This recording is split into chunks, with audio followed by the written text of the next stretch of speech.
वंशऋषिभ्यो महद्भ्यो नमो गुरुभ्यः सर्वोपप्लवरहितः प्रज्ञानघनः प्रत्यगर्थो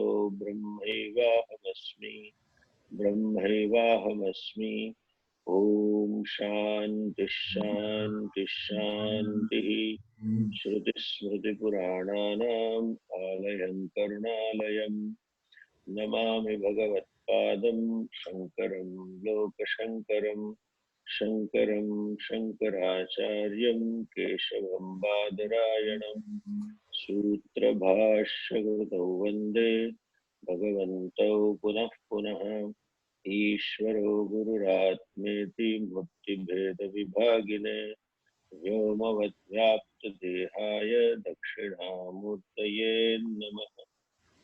ॐ अज्ञानतिमिरान्धस्य ज्ञानाञ्जनशलाकया चक्षुरुन्मीलितं येन तस्मै श्रीगुरवे नमः।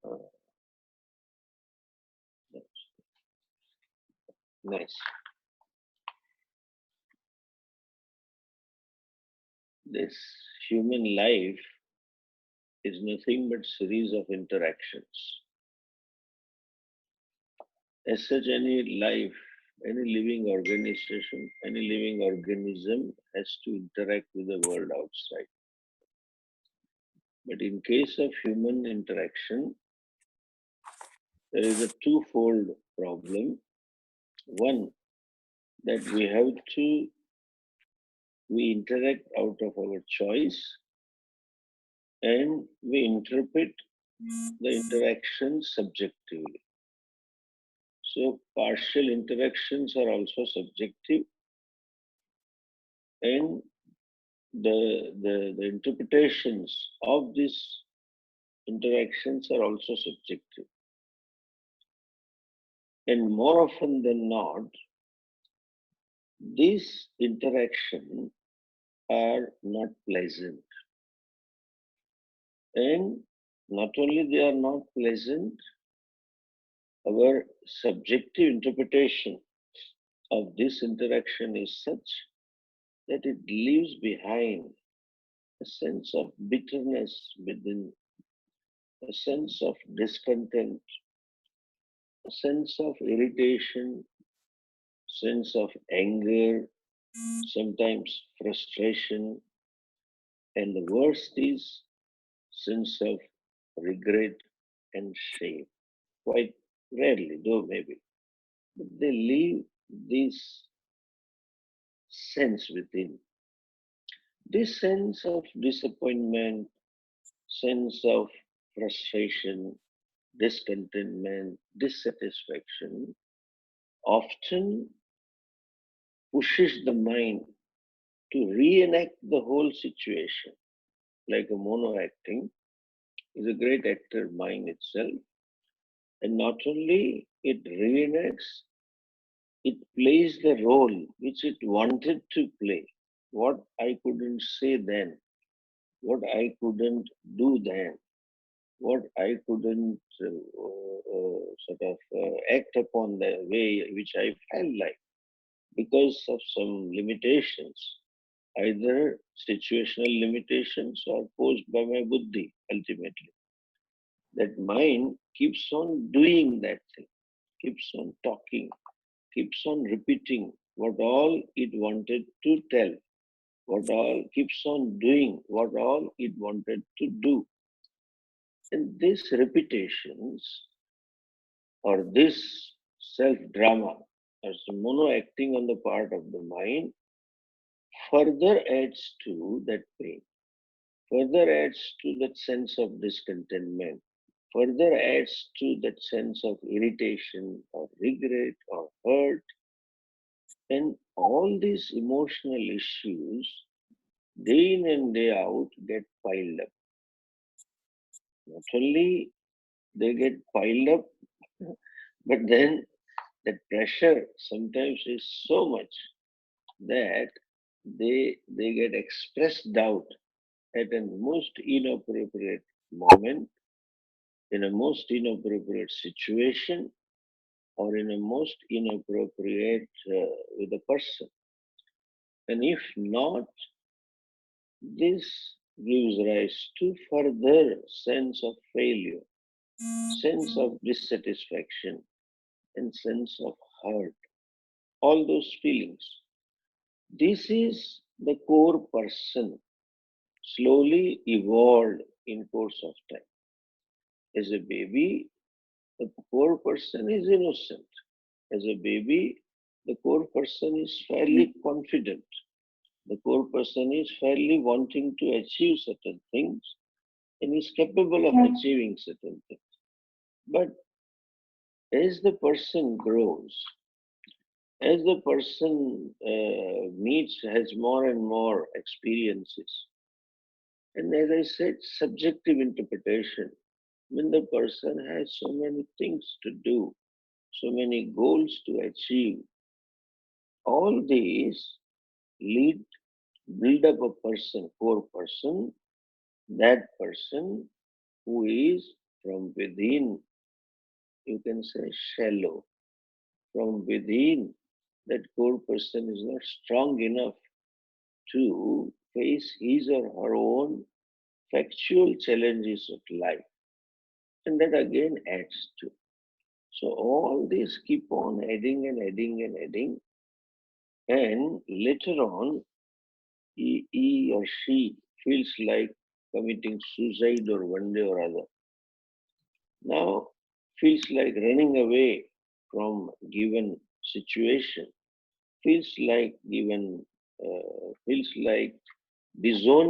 the people, disowning the possessions, disowning the position.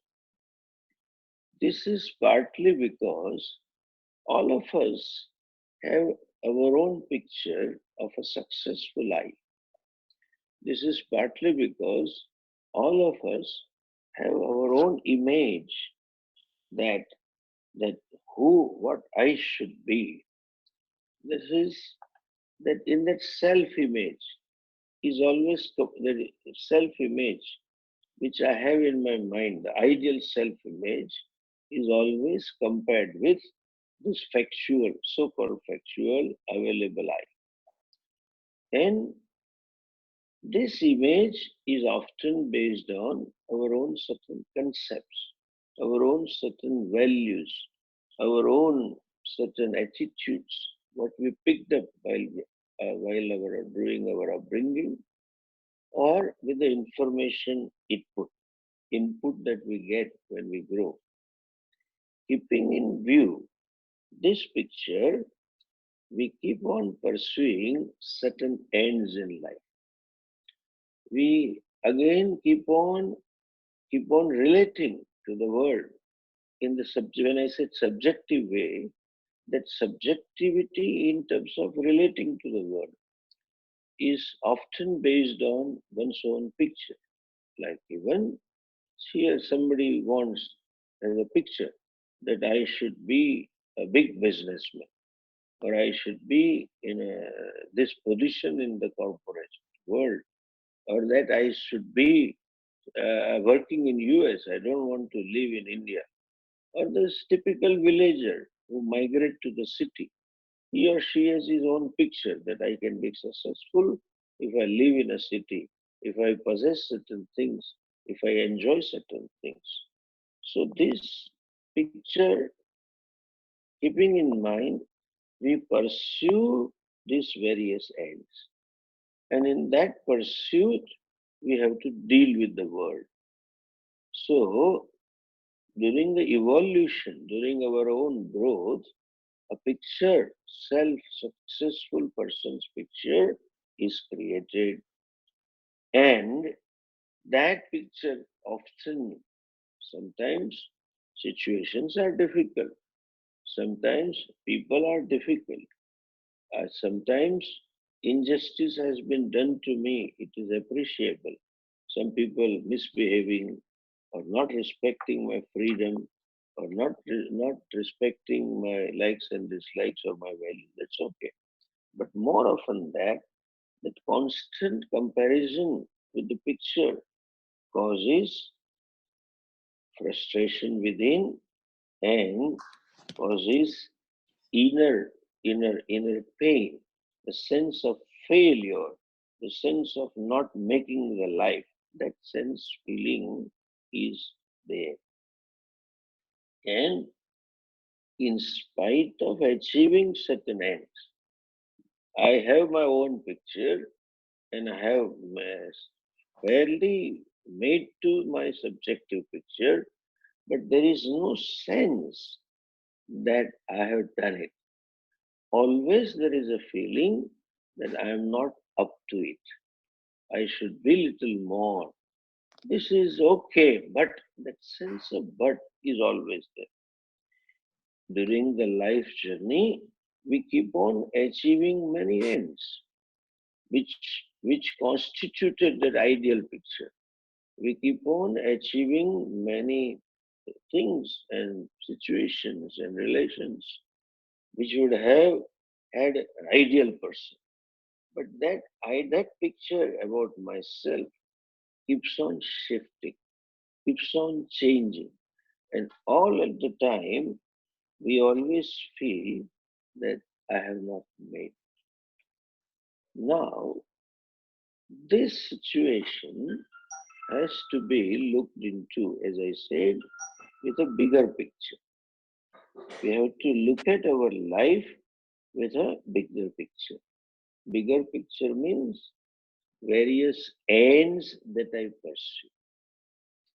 This human endeavor, which is subjective, as I said, and this is this subjective interpretation of a bigger picture. Subjectivity comparing always with a bigger picture, which is not there in case of animals. They don't have a picture of themselves and they don't have subjective response also. They get good food, at least appeasing food, and some sense of security. They are happy. They are content. But then a human being has his or her own picture, and while achieving this end, there is always subjective interpretations. So, thus, all of us are, in a way, seeker. In the spiritual world, there is a famous word that seeker, spiritual seeker, they call it. But then everybody is a spiritual seeker. This seeker is seeking various pursuits. And these pursuits, as since all of you have been studying Vedanta, have been classified in a four categories, which we call it as Chaturvida Kama, Purushartha. Artha, Kama, Dharma, This, Moksha. yeah, somebody is on audio. Please keep it, switch it off. This Chaturvida Purushartha, so that these are categories for our understanding. These are the categories by which we can see through the ultimate Purushartha, or we can see through the bigger picture. When I say bigger picture means two things. To come in a known terms, we'll explain it little later. To commit to dharma is a bigger picture, and to discover that ultimately I want moksha, and to commit to moksha is bigger picture. See that. What is how we look at it, our life. This first picture is, first Purushartha we start with Artha.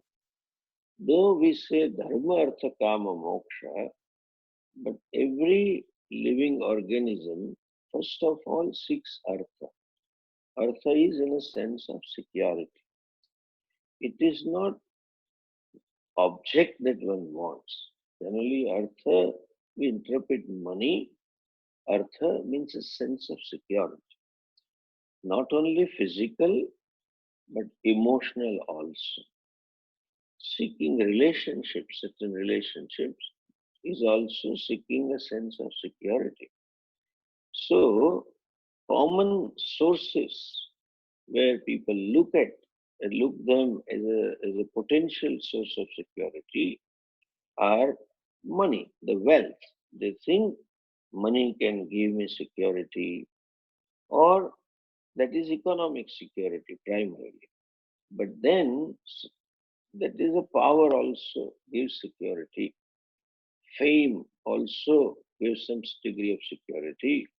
Connections also give some security. And not only fame and power give security, often I seek security in relationships. That relationships gives a sense, as they call it in English, a sense of at homeness, relative sense of at homeness. I feel at home with certain people in a certain situation at a certain place. This is Purushartha called Artha. Artha, bigger picture is Artha is an end, but not the end. That's all. Now that is how we start the life. Baby also seeks security in mother, that seeks security in parents, seeks security in siblings. And as the one grows up, there is always that hidden or unspelled that feeling.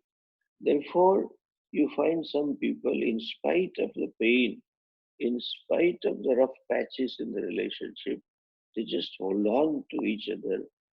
Partly, it may be because of love also, but partly because of sense of insecurity. And that gives them sense of at home, some relationship. Second comes the kama. Kama means sukham. So twofold basic purushartha, sense of security and sense to be happy. Generally, to be happy, we seek the vishayas, we seek the various experiences, we seek various situations, we seek various places. Therefore, people go on vacation, that if I go and stay there, I'll be happy. Then they want to create an ideal situation. That is a picture, self picture, that I'll be happy if this situation is created at home or this situation is created in the office, etc., etc. Here, though I have told two, three times somewhere in my lectures, but I would like to repeat it. Kama Purushartha is in an Artha Purushartha, they are in a way intertwined. What we call Artha is often, sometimes Kama as well, and what we call Kama is sometimes Artha as well.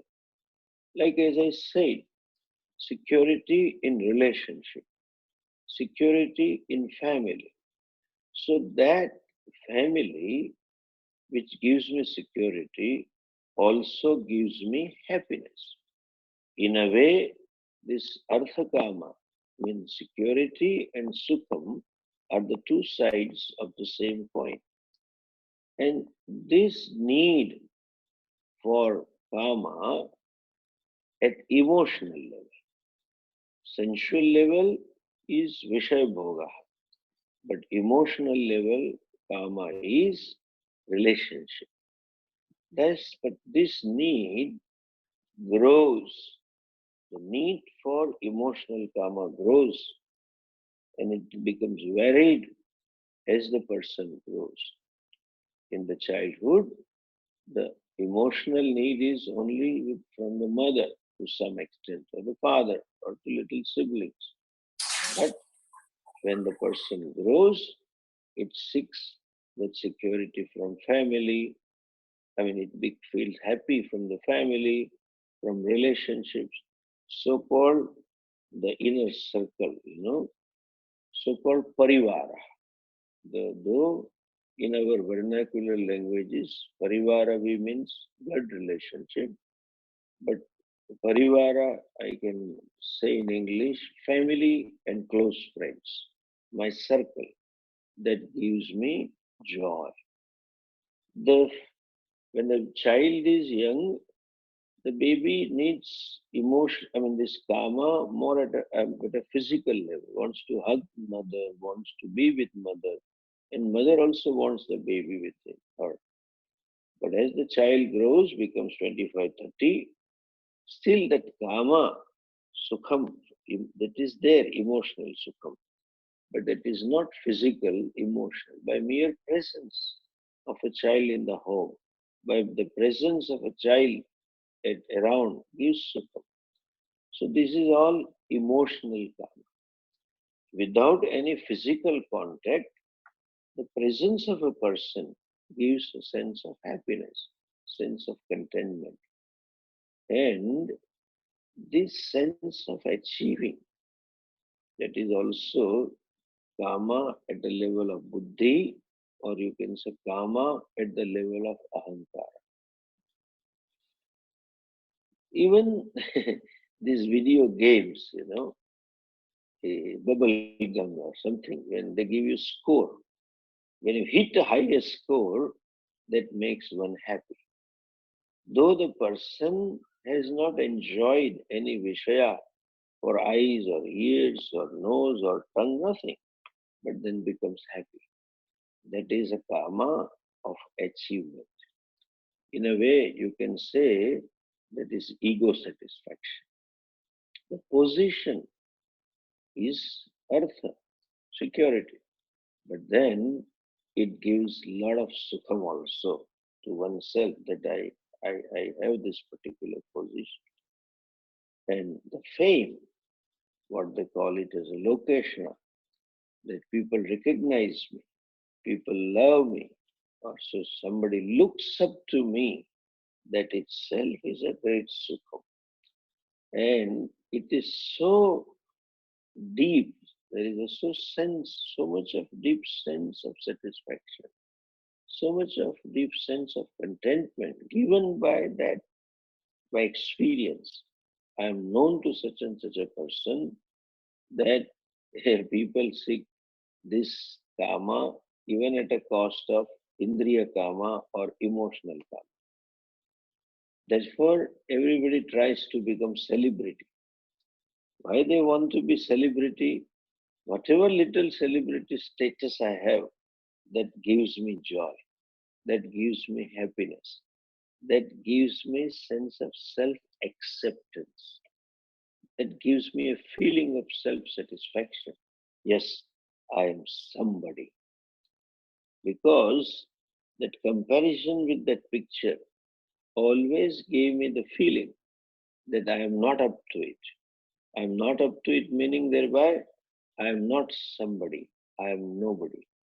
This particular experience then of yashaha, of people looking up to me, gives a feeling that I am up to it to some extent. I have made it to some extent. And that is called karma at the level of intellect, karma at the level of, you can say, ego. And that is the last station I have to go. Now, here, because of this buddhi, human being often, and this capacity of buddhi to mono-act the whole thing, you know, he, he gives rise to dukkham by simply thinking. See, this dukkham, animals don't have. Animals, of course, they don't have much capacity to think also, but they don't become unhappy by thinking. All psychological problems of despair or frustration or even suicidal tendencies or even blaming one's luck or blaming the Bhagavan, most of the psychological problems are caused by thinking. And that thinking is a faculty, is a blessing which should make me happy, but that becomes the only means or the most predominant means to become unhappy. Animals become unhappy, dukhi by situation. Human being becomes unhappy by thinking itself. And therefore, couple of times I've heard from Swamiji, it really stuck me well, that to be dukhi, you don't need anybody. Human being just needs his or her own mind. That is enough to be dukhi. And I felt like adding now that you don't need mind to be dukhi, but to make others dukhi also, you need only human mind. You don't need to create the situation. So, as I say, this other day I was at Sri Sri, quite maybe 7, 8 years ago, I told there is no this psychological problems. It has nothing to do with a caste or creed or religion. There is no Christian stress or there is no Muslim stress. That I have a stress. There is no Hindu anxiety. That I have anxiety is universal. That, that problem is addressed partially by yoga also. So in that connection I had said, similarly, there is no there is a bhayam, fear in animal, but the bhaya in the human mind is different than the bhaya that an animal has. So this thinking causes some more dukkham, and in case of animals, these pursuits of arthakama are limited and they are as per the order or as per the software. And that being the case, they are universal. What kind of arthakama a dog will seek is universal. To what extent the dog will seek arthakama is also universal. Maybe little plus minus. Maybe in Hindi we say 19-20. Maybe little more or less, but by and large it is same. Whereas in in case of human, there is subjectivity involved in it, and there is no limit to arthakama. Now, this discovery or commitment to dharma through in pursuit of arthakama makes individual a grown-up person. Dharma is a purushartha to begin with, out of mandate, out of respect for the parents, or out of certain social or cultural pressure. But later on, the dharma should become a purushartha to be pursued out of commitment. In the beginning, commitment to dharma is emotional or out of fear. Later on, that commitment needs to be converted out of clarity, out of understanding, out of wisdom. And this is achieved by one's own initiative. This Purushartha of Arthakama are Sahajaha, natural. The very beautiful word Sahajaha. Janmana Saha Jayate iti Sahaja. That which is born with the birth. So Purushartha is natural, but then Dharma is a Purushartha to be it's not natural, one has to initiate. Now, here we should know the other aspect of Dharma. Often Dharma is converted to Arthakama. Desire for going to heaven and pursuing Dharma is ultimately Arthakama Purusha. Quite many religions talk of Dharma, but they call it talk of their Dharma is subservient, or you can say an accompli of Arthakama. So one has to, that is a typical Hindu dharma, uniqueness of our dharma, that dharma itself is a purusha. I commit to dharma not because I want to go to heaven, not because I am promised some pleasure hereafter, or not because my commitment to dharma will not bring some dukkham in my life. I commit to dharma because I am convinced that I should be doing this. I should not be doing this. So dharma is an independent purushartha. Dharma can be purushartha as an aid to arthakama, as well as dharma can be purushartha as an independent purushartha. I just love, I'm just happy in committing to what you can say my duties, in committing to my values, in committing to what certain norms, and I am so committed, I am so happy that I cannot but be otherwise.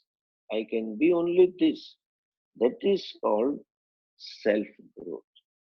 When this commitment comes, that gives a relative sense of contentment, relative sense of self acceptance. That gives a relative sense that yes, I have made it, that I am okay. It gives a sense of at homeness to some extent with myself when I am naturally committed to Dharma. And that Dharma, commitment to Dharma, gives some degree of inner leisure, inner freedom. Dharma itself is in a way moksha. A person committed to Dharma will enjoy a mind relatively free from the pressure of artha and kama. Otherwise, the pressure of these desires of artha kama is so much that in spite of all and these achievements, the person is not content, not happy, not satisfied, keeps on modifying his or her own picture of ideal life, successful life. Whereas when I commit to pursuit of dharma, that picture becomes stable and I enjoy certain inner freedom and certain degree of inner happiness. So you can say, okay, though to some extent, dharma itself is free. Now, I have a suggestion, submission to make to all of you. I have been sincerely commit, I mean it, and I want to commit to teaching. This has been going on for last 3-4 years, but because of unavailability of internet, I couldn't start. Now we have Wi-Fi, and then there's dongles available, and I can have internet everywhere. The other reason why I was not committing is my uncertain schedule and pressure of various meeting and work. I mean, if I have to teach, I have to just teach only. I can't do this work. And if I work, it's very difficult to teach. So please bear with me. I have to close the class now because I have to go to puja, regular puja. Today is a Dashera day. So we have to do Vidya Arambha in ashram also. And it's regular puja time. So I'll just take, I wanted to start a class on Dashera just so that I don't say there will not be any vigna, but let us pray for less vignas. So in whichever way I can teach you. And so I just took half an hour class today.